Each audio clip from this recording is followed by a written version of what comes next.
Wonderful. That's how it all began.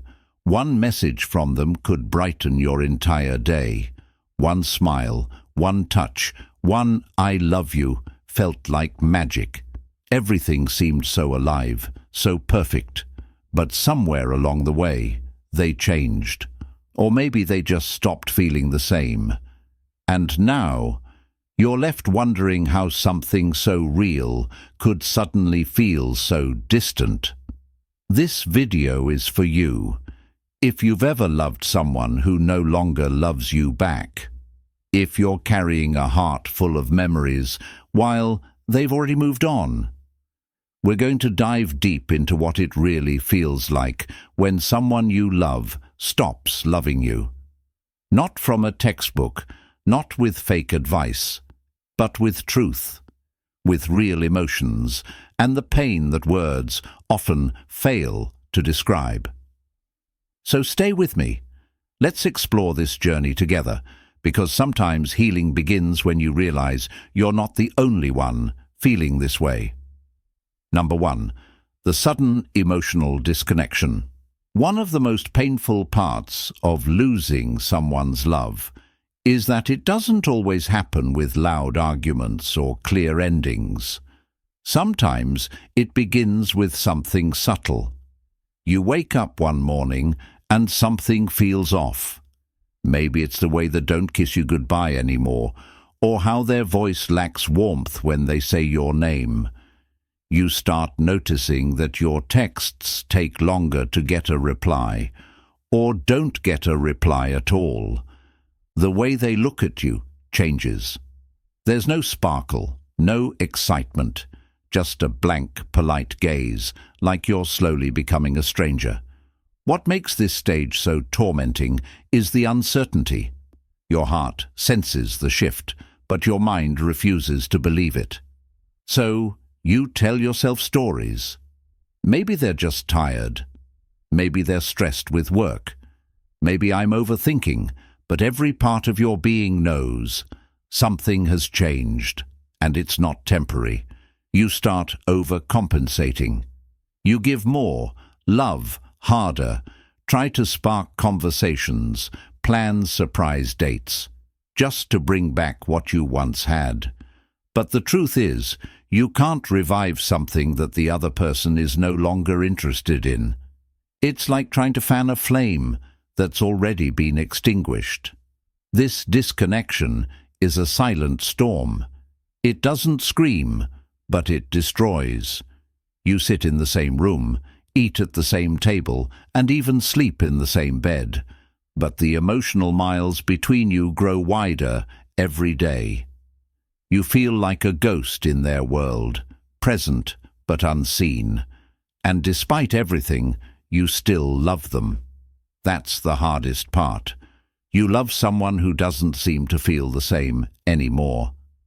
You keep waiting for a sign, for a return, for a revival of that lost magic. But deep down, you already know it's gone, and you just don't know how to live without it. Number 2. The loss of self-worth. When the person who once adored you begins to treat you like you're ordinary, or worse, like you're a burden, your sense of self takes a major hit.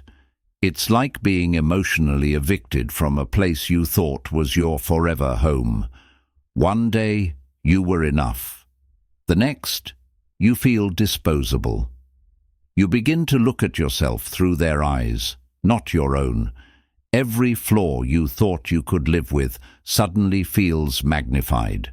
You wonder if you were too emotional, too clingy, too boring, too ambitious. You go through old messages and pictures, trying to spot the moment things changed. The truth is, you're not just trying to understand them, you're trying to figure out what you did wrong. But sometimes, you did nothing wrong. People change, feelings fade, but we always blame ourselves first. This stage of heartbreak isn't just painful, it's dangerous. You start questioning your worth not only in love, but in life. Your motivation dips. You lose interest in things you used to enjoy. Even small compliments feel fake or meaningless because the one person whose opinion mattered most stopped seeing your value. Social media makes it worse. You might see them smiling in new photos, maybe with someone else, and it feels like your pain didn't even register to them. While you're shattered, they seem to be moving on effortlessly. It makes you feel replaceable, and that thought alone is brutal. But here's the truth that takes time to learn. Someone else's inability to love you does not make you less lovable. Their feelings were real once, but their fading doesn't erase your worth. Sometimes people stop loving because of their issues, not yours. And sometimes they simply change. That doesn't mean you're not enough. It just means they're no longer capable of appreciating you. Rebuilding your self-worth begins with separating who you are from how they treated you. It's a slow, painful process, but every step toward healing is a step toward discovering the version of you who doesn't need someone else to feel whole. Number 3.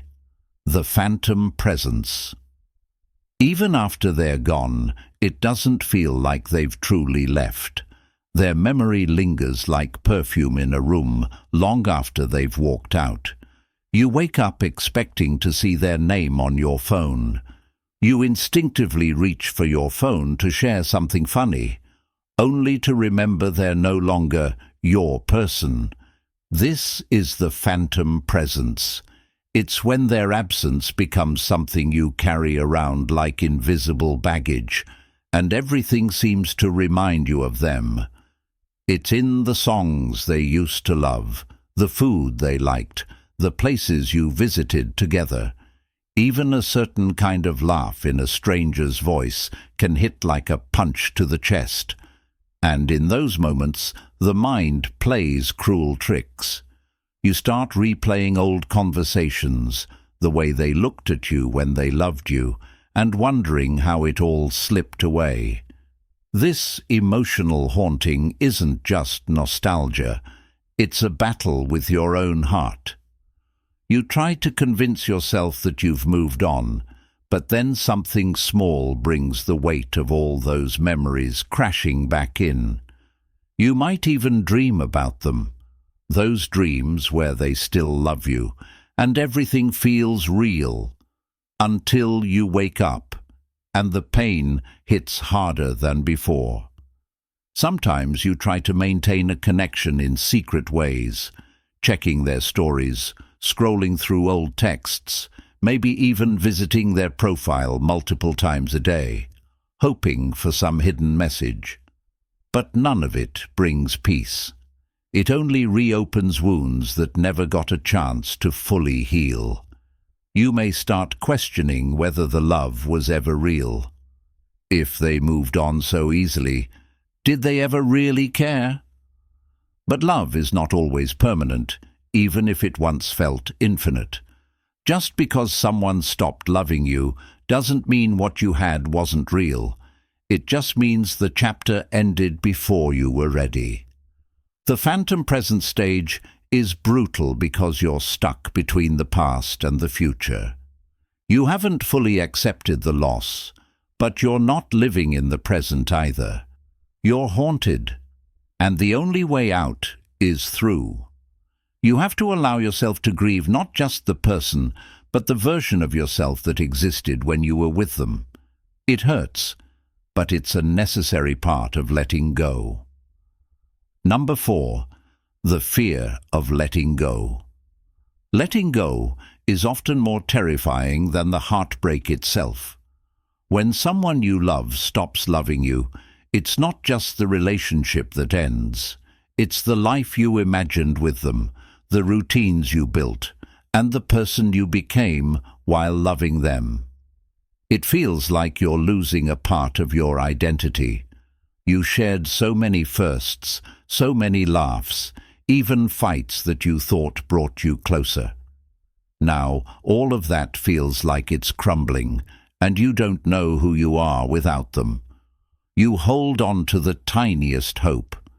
Maybe if you wait long enough, they'll remember the love you shared.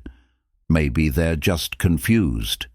You rationalize staying stuck because the thought of moving on feels like betrayal to them and to your memories together. It's like erasing something sacred. But here's the truth. Letting go doesn't mean the love wasn't real. It just means the time for it has passed. Fear creeps in during quiet moments. What if I never love like that again? What if no one else understands me the way they did? These questions torment you. You're not just scared of being alone. You're scared of the unknown, of building new memories with someone else, of starting over, of trusting again. Even when you know deep down they're not right for you anymore, your heart resists. Because love isn't always logical, it's emotional. And emotions are stubborn. They cling to comfort and fear change. That's why letting go takes so long, not because we can't, but because we're afraid of what comes next. But there comes a moment, sometimes quietly, sometimes painfully, when you realize that holding on is hurting more than letting go. You're keeping yourself in emotional limbo, preventing your own healing. And in that moment of awareness, something shifts. You stop chasing, stop checking, stop hoping, not out of anger, but out of self-respect. Letting go is not an instant event.